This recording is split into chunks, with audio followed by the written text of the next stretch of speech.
God created you to have a relationship with him, one that would last into eternity. But that relationship was broken. It was broken by our sin.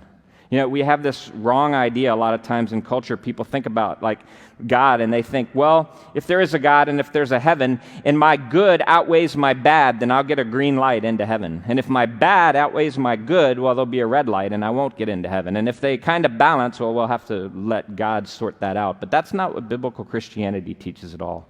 If you're not a Christian, what you need to know is that this sin problem, the things that we do and think, anything that falls short of God's righteous perfection, and we do and think these things that are not aligned with how God thinks all the time, this is called sin. And the sin, no matter how good we are compared to each other, the sin in our lives, whether it's an active rebellion against God or sort of a passive indifference, the sin has created a red light. And the only way to be right with God is through Jesus Christ. When he died on the cross, God poured out his wrath and anger at the sin in the world and at our sin on Jesus.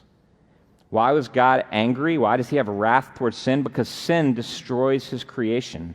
It's not holy as he is, but it's what kills us. And God hates that which would kill his creation and kill us. He hates sin.